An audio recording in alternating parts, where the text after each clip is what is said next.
Hello and welcome to Botanical Living with Kim. I just taught a class on sourdough bread baking basics, and I had so much interest that I decided I would make a YouTube video showing the process of how I make my bread from start to finish and share with everybody some easy, simple to follow instructions. So I hope you enjoy it.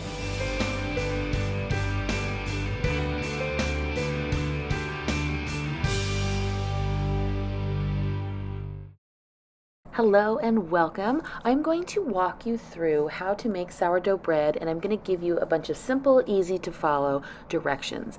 See this? This is my established starter. Her name is Hildy, or Hildegard Hamhocker, and I have had her for over 2 years now. So I know I want to make bread, so I took her out of the refrigerator, let her come to room temperature, and I gave her a good stir. In this video, I am really going to explain all of the steps from start to finish when I know I'm going to make my bread up to the very end. So here she is on the counter. I keep a rubber band around the jar to show the starting level, and then I am going to feed her. Now I'm feeding her when I know I want to make a dough. It's going to take 5 to 10 hours depending on the temperature inside of the house for the dough to come up to the right temperature so that the starter grows and expands. We want it to at least double in size. So I eyeball feed. So I have about 1 inch of starter in there, and now I'm going to add about 1 inch of unbleached bread flour on top of the starter. And again, I eyeball this, but this is a 1 to 1 to 1 equal ratio. Sometimes you'll add a little more flour and a little more of the water, but this is the way I typically feed.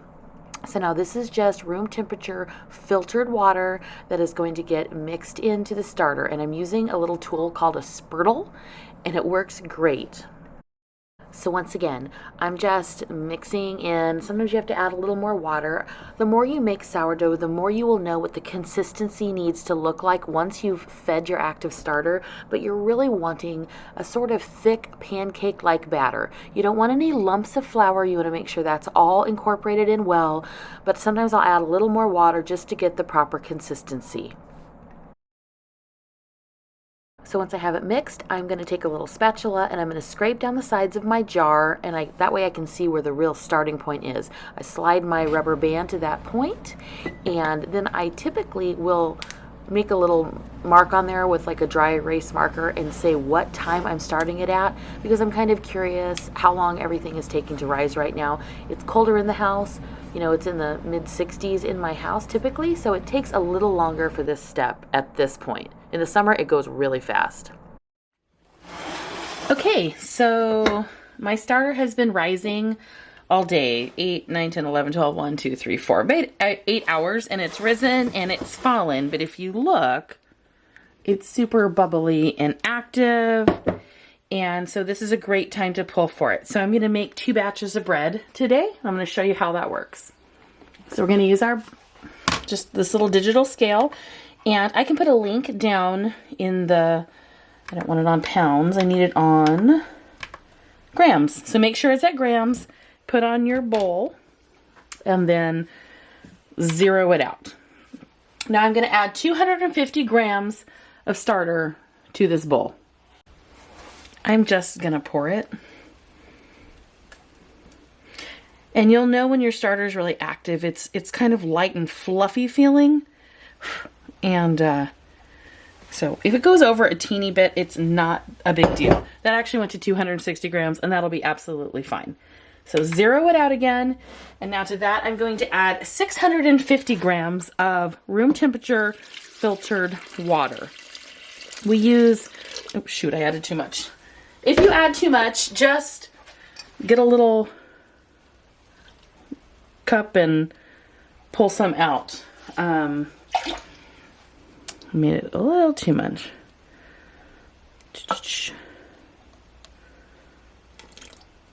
Okay, that's perfect. I'm just going to take it off the scale, set it down, and mix that up. You're just kind of making it be milky. Okay. Put it back on the scale. Zero it out again. And now we're going to add our salt. I add about 21 or 22 grams of pink Himalayan sea salt. That's just the type of salt that I like to add, so that's good. I got some pepper in there. Oops. When that's done, then I'm going to add in my bread flour. Zero it out again, and you're going to add 950 grams of unbleached bread flour. We use bread flour because it's got a higher protein content, which helps develop the gluten strands and make for a nice crumb in our sourdough loaf. In a pinch, if you don't have it, you can add all-purpose flour, but always do unbleached. You don't want any of the chemicals that they put in when they bleach flour to be in your bread. So once that's at 950 grams, take it back off the scale, and we're going to incorporate it with our Danish dough whisk.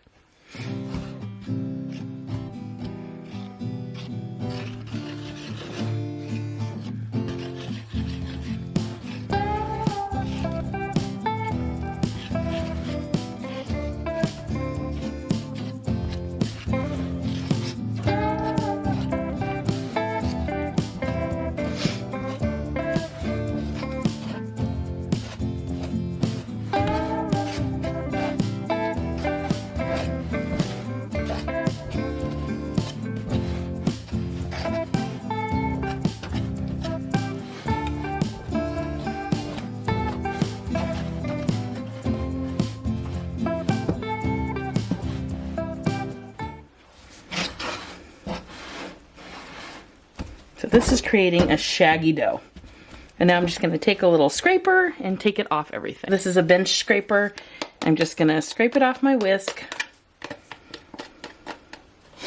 And then I am going to just lightly scrape down the side, push it in, and we've got this nice shaggy dough. It's not a formed dough, it's just very loose. So I'm going to cover this with a warm, damp dish towel, and it's going to sit for 1 hour before I start my stretch and folds.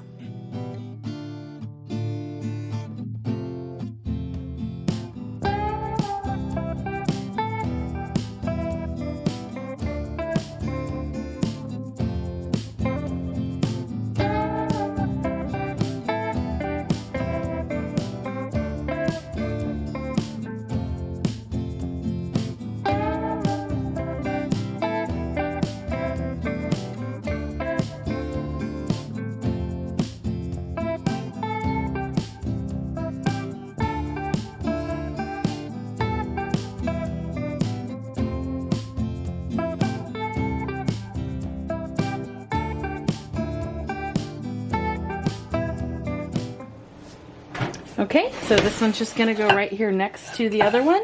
This is a damp dish towel, and I'm covering that up nice and tight, and I'm going to set my timer for 1 hour, and then we start the stretch and folds. Something I do want to mention is that you want to rinse off the sourdough from your hands, your sink, your counter, your utensils as quickly as possible, because it's very pliable to begin with, but it solidifies and it turns like to cement. So it's always a good idea to make sure you are getting your stuff rinsed off and cleaned as quickly as possible. A lot of people will not put their sourdough starter or remnants down their sink. Obviously, if you're on septic, you won't want to, and you're just going to have to consider whatever the integrity is of your pipes, your plumbing at your property. If you feel it's okay to put it down the sink, do it. If not, don't do it. That's just going to completely be up to you. Okay, I do want to tell you really quick about the starter. This is still very active and bubbly, and if I had any other recipes that I needed to use it for, now would be a great time. But I am not making any more bread, at least for a few days. So I'm just going to scrape the sides down of my jar like this. And then this is going to be going into my refrigerator. It's going to stop the continual yeast activity from going on and growing the starter more. It's going to make it so I don't have to feed it in the meanwhile.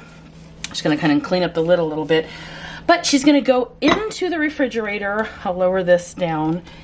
And I've still got a large enough volume so that if I want to make any sort of discard recipes like pancakes or pizza crusts or flatbread. I have enough I can pull from this, or she'll just hang out in there, and when I'm ready to make bread again, then I will bring her back out, let her come to room temperature, and feed her again.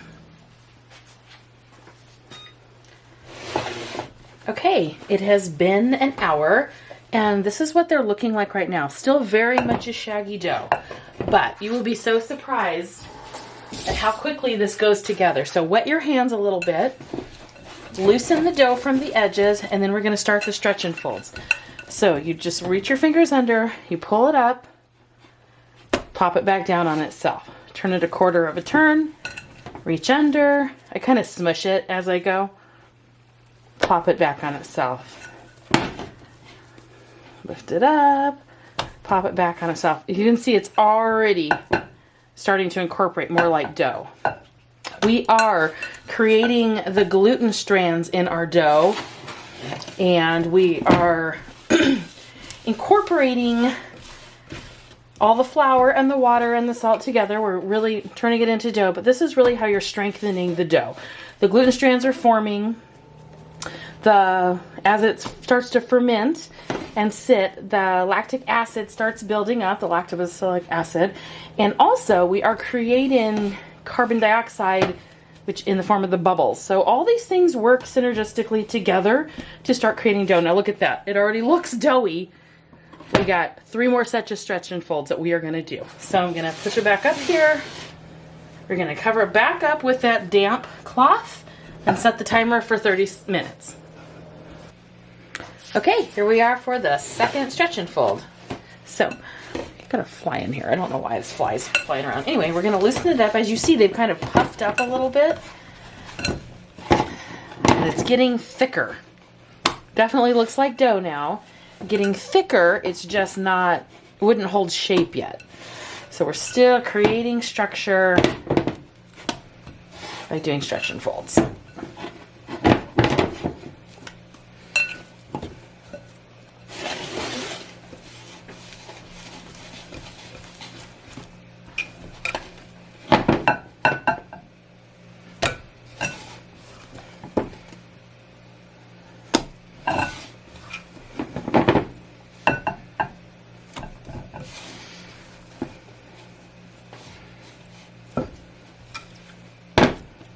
Okay.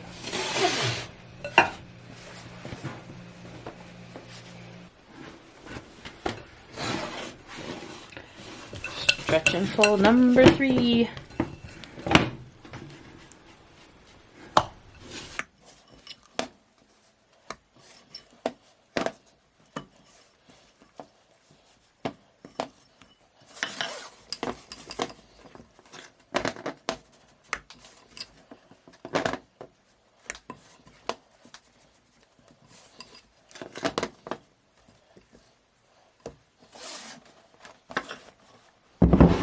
Okay, we're going to do our final set of stretch and folds, and then we will cover the dough. You see how it looks?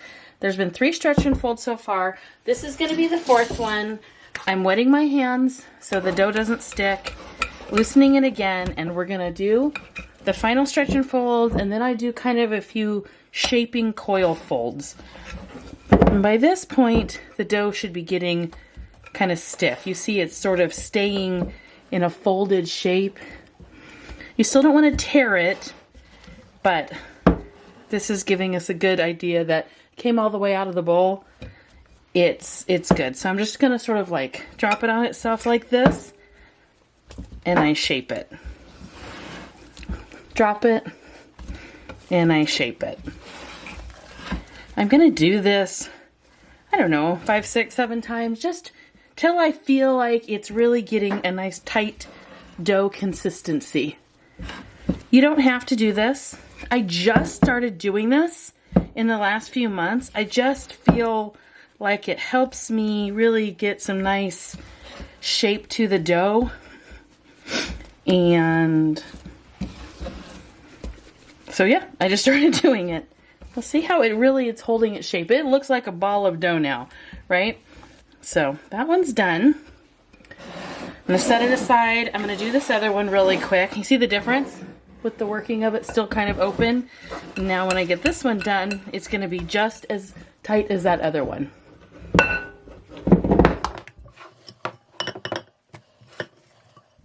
I want to mention that occasionally you'll have a dough that's wetter or looser, and you might actually have to do 5 sets of stretch and folds or 6 sets of stretch and folds. I've only had to do that like once, but it can happen, so just know that if your dough isn't looking right or feeling right, it's not going to hurt anything if you have to do an additional set or 2.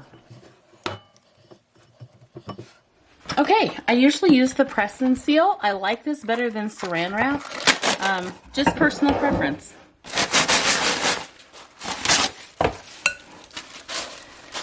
Stick it down. Okay, one. And do the other one.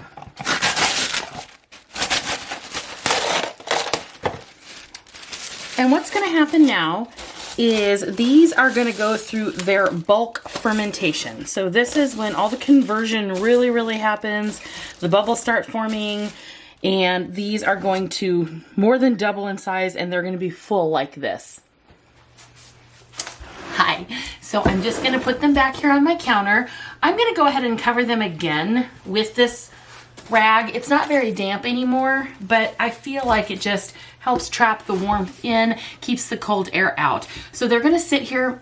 This may take 10, 12, 14 hours. It really just depends. It's comfortable in my house right now. It's about 72 degrees, but overnight it's probably going to drop down into the mid 60s. So these I don't expect to rise until early morning hours. I mean, it's 7 o'clock right now. There is a chance that I'll check them before I go to bed and see what they're doing. I'll probably also set my alarm clock for like 3 or 4 in the morning just to check on them because I don't want them to overproof. But hopefully I can keep them here until, 6 or 7 in the morning when I would normally get up. So let's check that out shortly. I just want to show really quick where these are at. Don't be deceived. They're definitely risen, but they're not where we want them yet. I'm going to peel back this and I'm going to show you. It's still kind of sticky and tacky to the touch, and it's just not as jiggly and bubbly as we like it to be. So it's really easy to be deceived when they get like this and you're excited and you're brand new to it.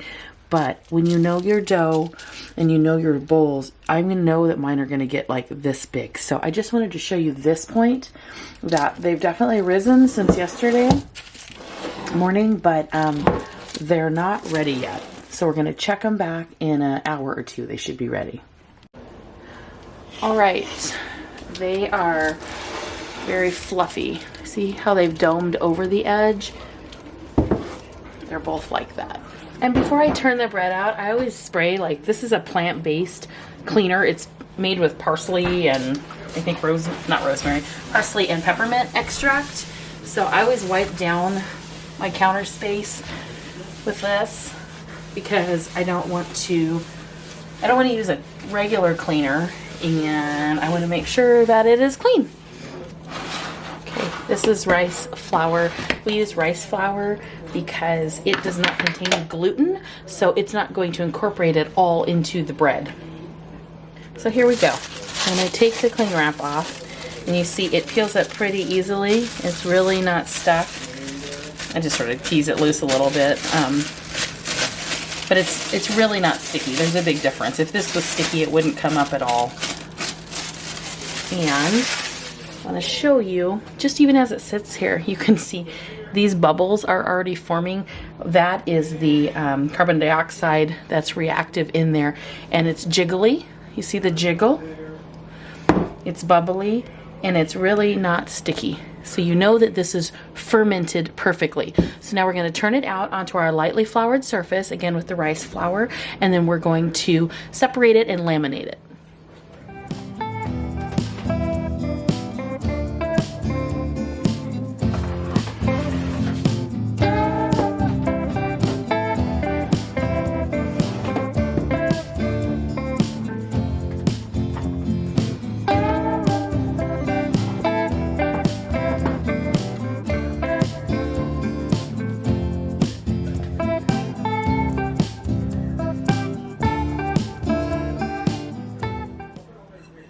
So you saw I just sort of let gravity drop it out of there.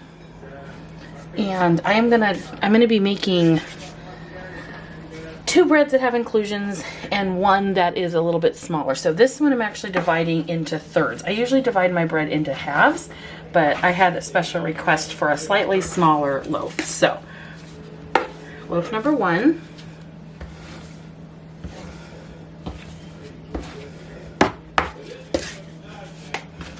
Loaf number 2. And loaf number 3. This one's actually a bit on the off side, so I'm going to add some from that one to that one. You can do that. Don't feel bad if you have to grab from one and put it on the other. So a little more rice flour, and now we're going to begin the process of laminating out the dough. So set it on there, and you're just pushing it out. And we're doing this to create that nice airy crumb, give the bread its good structure, and I have to do some inclusions. So this is the time that we will add the inclusions as well.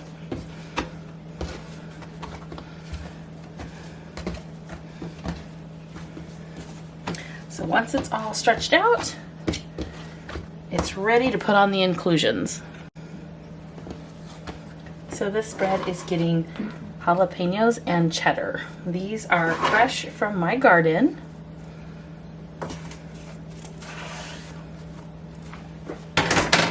So just sort of spread them out.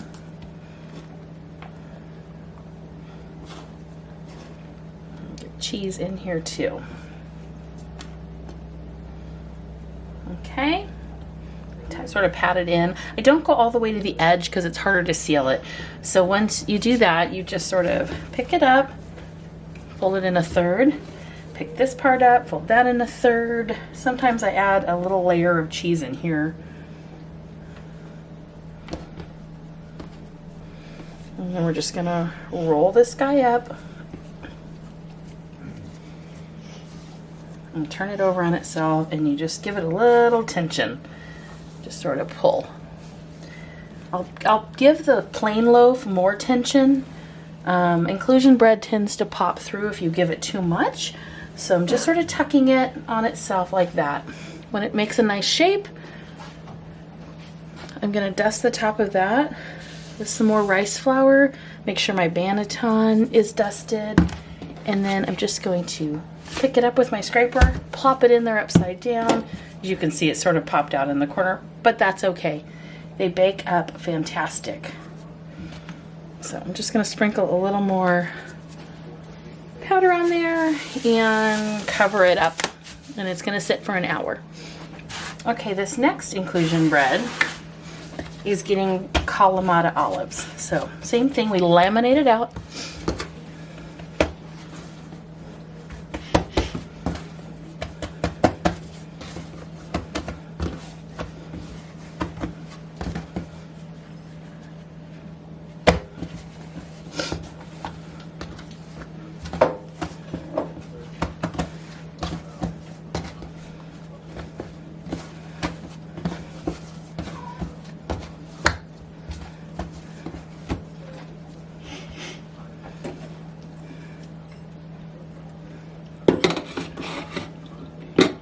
Drained Kalamatas that I'm spreading all over this.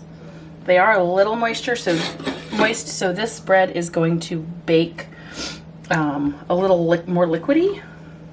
I take that into account when I put it in the roaster the next day.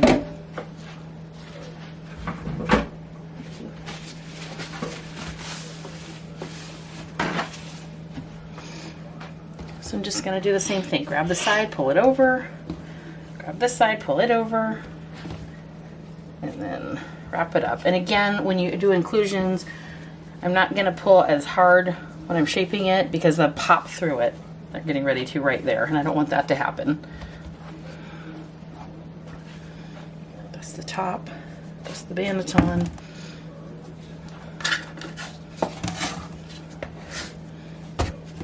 Okay.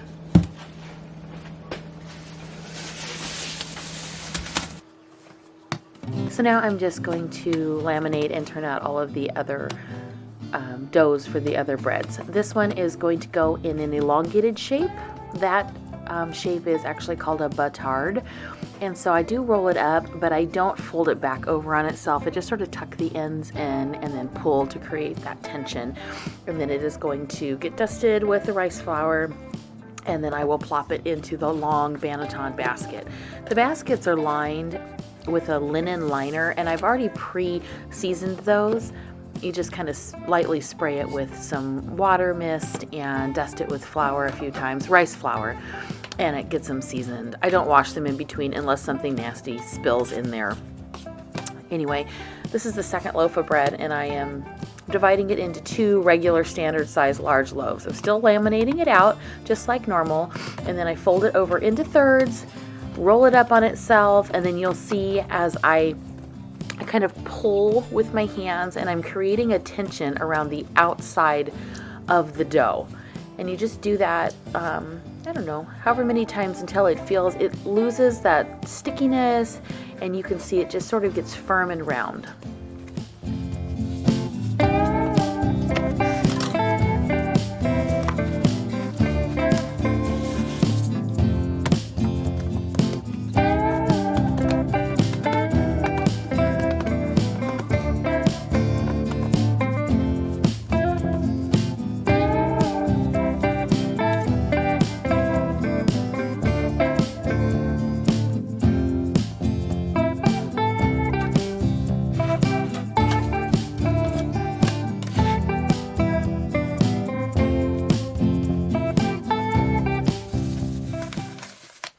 I want to again stress the importance of washing your sourdough utensils, bowls, the sink, anything right away, because the longer you let it sit, the more cement-like it becomes. So I always wash off my hands first, and then I do a nice hot water spray down of the top edges of my bowls just to get the edge stuff off. I use these stoneware crock bowls. They're antique bowls. I love them, and I have figured out exactly how much sourdough it's going to take, how much it'll rise, all of that stuff. I'm really confident with these bowls. That's how I knew when I showed you the earlier picture that they weren't risen yet. I knew it's because I know where they go to when they're in full rise.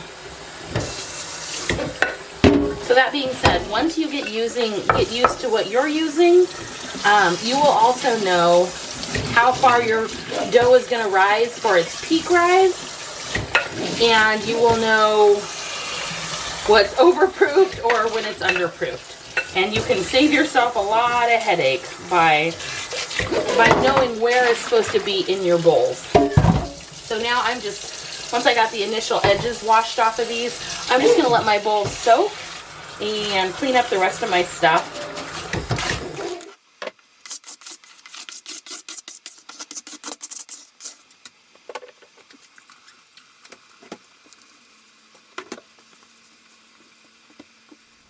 Now typically I will leave my bannetons sitting here on the counter for about an hour before they go into the refrigerator. This part's always a real challenge, finding places to put the bannetons in the refrigerator. You know, you only have so much fridge space, so I know which ones will fit on which shelves okay. That one will usually go back there, this guy here. Now I just have 2 more to figure out here, and if I put this cutting block, it should work, maybe. That cutting there, that should fit there. So as long as the door closes, we're good. And this is where my Hilda is staying, my starter, in the meanwhile. So let's see if the door closes. Success! Hey, here we are. It's the next day, and we are going to bake some bread. So I use parchment, and I am doing my inclusion breads today because they are for somebody's special order. Turn it out upside down onto the piece of parchment. I lightly dusted it with some all-purpose flour there. And I can link that little flour distributor down below. And then I am doing an X across these breads to allow the steam to escape and vent. I don't usually do a whole lot of decorations when I'm doing inclusion breads because inclusions usually pop through the top anyway, but I do have to do something to allow that steam to escape. And I'll explain this a little further when I do the plain breads, but I'm just using this bread lamb. I'll also link that down in the description below, and making a giant X to allow the steam to escape. Now I had preset my oven to 490 degrees Fahrenheit, and I had put my 2 Dutch ovens into the oven to allow them to heat up and come to temperature while the oven was warming up. So now you just very carefully place the bread still on the parchment paper into the Dutch ovens.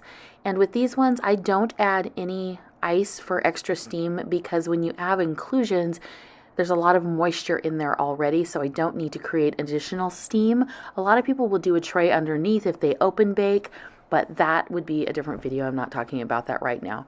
So in they go, 490 degrees for 20 minutes with the lids on. After 20 minutes, I will pull them out, remove the lids, and then continue to bake them with the lid off for an additional 20 minutes, 20 to 25 minutes. It just really depends. But I do reduce the heat down to 460 degrees at this time for that second open bake. Okay, it's time to pull them from the oven.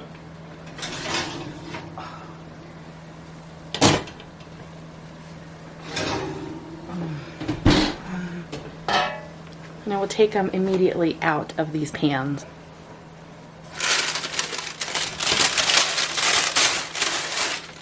Jalapeno cheddar. That is Kalamata olive. So when you go to make your bread, you're going to preheat your Dutch oven in the oven as you heat the oven up. So I'm going to go ahead and put these 2 in because I'm going to be making 2 breads now. And then turn on my oven to bake. I set mine at 390 degrees Fahrenheit. You'll have to play with your oven. Some people do 500. That might even still be a little too warm. And I have a tray in the bottom to help disperse the heat better. And then I've got the Dutch ovens down on the lowest possible rack. So they're going to go in. It'll probably take 20-25 minutes for the oven to come up to temperature. And then I will take the dough out of the refrigerator. I will flip it out onto parchment and I'll score it. I'll show you how we do that, and then they'll go into the preheated Dutch ovens. All right, so I use parchment paper. I try to find the ones that'll take a little bit higher heat because there are different parchments, believe it or not. Nothing says up to 500 degrees, but the Reynolds wrap one seems to burn the least. So it's the one I try to use. I did used to try to use an unbleached one, but that one actually caught fire in my oven, so I don't use that anymore. So I have 3 breads that are going to go in. And now I am just going to turn each of them out. Take off the plastic. This one, I don't like these silicone bannetons, but I needed it for the bread, so I just lined this with a linen towel, and it works just as well. So then you're just going to flip it out onto your parchment paper and dust it. If you can see it, I'll show a close-up one next. Dust it. This is all-purpose flour that I dust the tops with. Rub that in a little bit, and then we're going to do a scoring pattern. And you can do all sorts of scoring patterns. This one, we have St. Patrick's Day coming up, and I'm going to make this bread for St. Patrick's Day use. So we're going to score a little shamrock on this one. I have 2 different kind of bread lambs I use. I have this one, which has a little case, and it's just got a straight blade on the end of it. I'm not using that one for this particular one. Then I have this little rotator one. These just spin apart. I can show how to take this apart later. Just be careful you don't cut yourself. So I'm going to try to make a shamrock. Sometimes, if I'm doing something really creative and I don't want to mess it up, I'll just use a toothpick and I'll draw my pattern on there, and I think that's what I'm going to do with the shamrock. So, little bottom.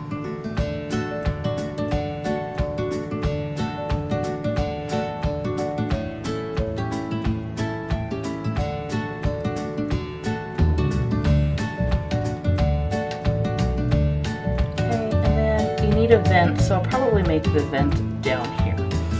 Okay, so let's cut it.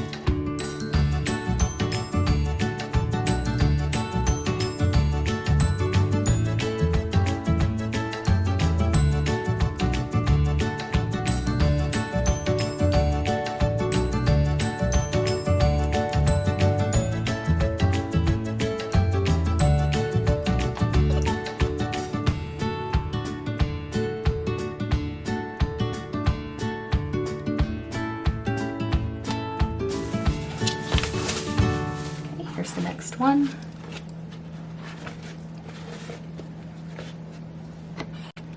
And if you don't have the bannetons, you can use anything. This is just a plastic bowl, again with a linen towel in it that I had dusted with rice flour. Comes out great. Little dusting on top. All-purpose flour, rub that in. And figure out what your next pattern you're gonna do is. I'll just do a traditional wheat stock pattern.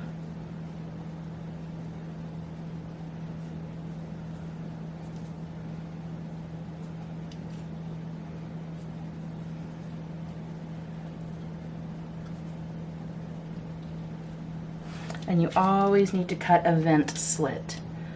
So kind of cut it at that angle so it'll open up as an ear. Now let's do the last. Okay, this bread is in the oval shape. This is called a batard shape. So take it off there. Oops, liner's coming out. I'm gonna turn it out on the parchment. And when you use these, always pull the liner up to let it dry. You can let this sit on the counter for the rest of the day. Let it come completely dry before you push it back in and tuck it away. Anyway, so this is like this. And this is a little bit smaller than my normal bread. I'm going to use this one for dinner tonight. I'm going to use this cutter, and I'm just going to make some big slits across it. This will allow venting. One of the great things about refrigerated dough is you can cut through it very easily. Get it a little closer for you to see. I'm going to add a little bit of decoration on here, just some little hash marks. It's just because it's pretty. You don't have to, but they bake up really pretty.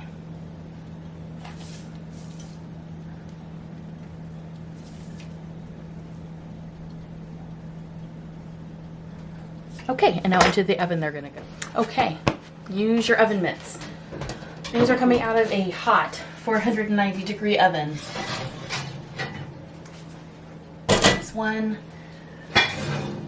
There's the second one. Take the lids off.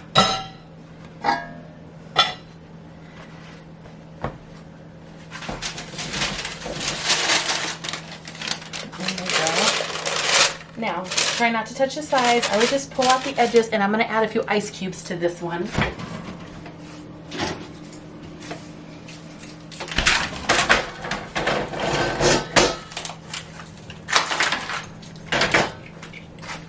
Listen.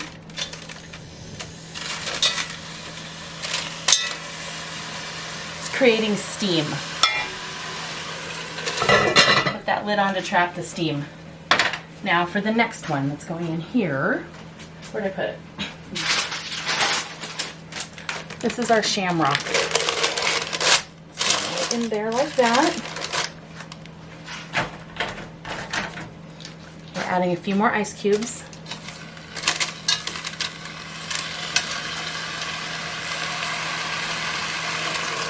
Trap the steam. I don't add ice if it's an inclusion bread, but when it's a plain bread, I always like to add ice just to make sure it steams really well inside of there. Now our third one is going in this baker, which I've lined with foil, and it's going to be our long one. So this long loaf is going right in there. I didn't preheat this baker because you really don't need to with the enamelware, but I definitely need to put ice in this one to create steam. Close it up, and now they're all going back in the oven.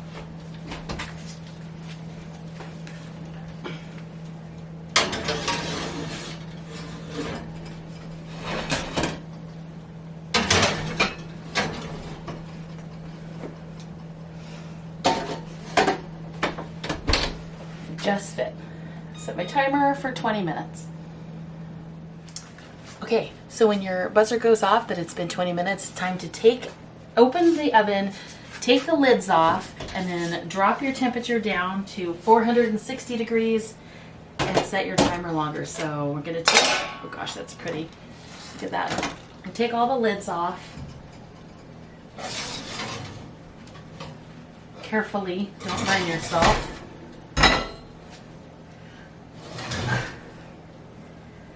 All those lids off. Whew, it's hot. This guy back in there.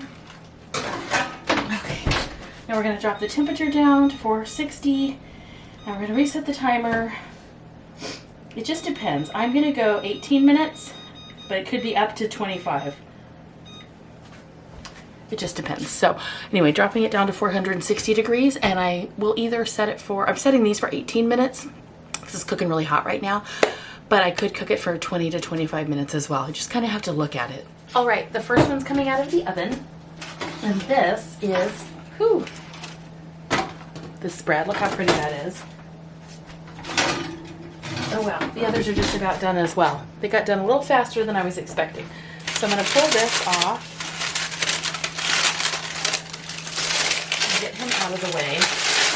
Wow, that's just beautiful. And now let me get the other loaves of bread out as well. A little toasty on top.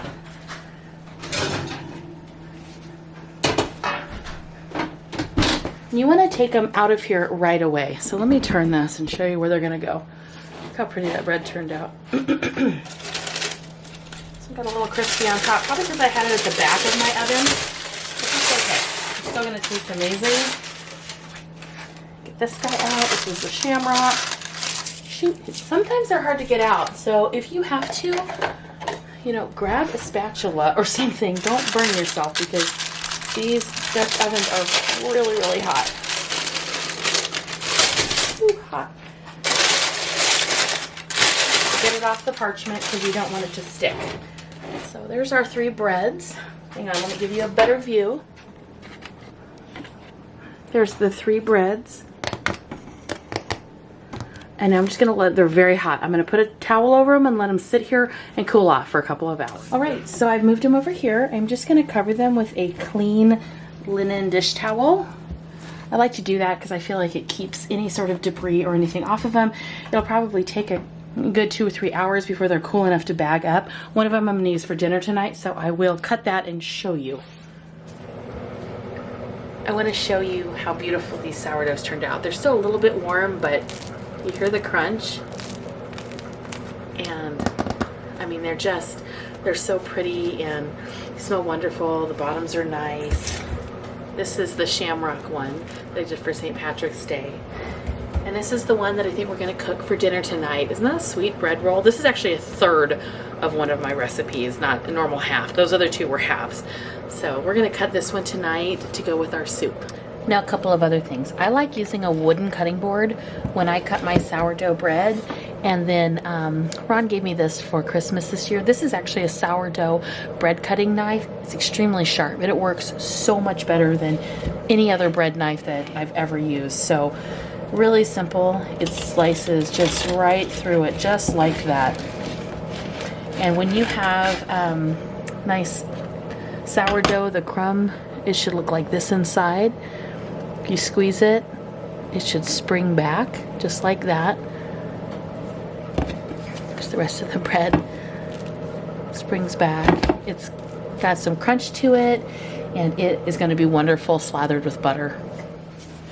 Thank you so much for being here with me today. If you have any questions at all about sourdough from start to finish, just drop me a question down in the comments and I will try to answer it as quickly as I can. Also, if you would like my bread recipe or you would like a recipe for how to start your own starter, send me a question, comment down there about that too, and I will get that information to you as well. And one more thing. I am going to be doing some sourdough baking classes at home for people that want to bring their friends over and get together with a group and learn how to make sourdough bread. So if you are in the area, and I live in Arizona, but if you're in the general vicinity and this is something that interests you, reach out as well and I'll get some information to you about that. As always, please like and subscribe, share my website and my YouTube channel with people, and thank you so much for being here. I really, really appreciate you. Have a great day.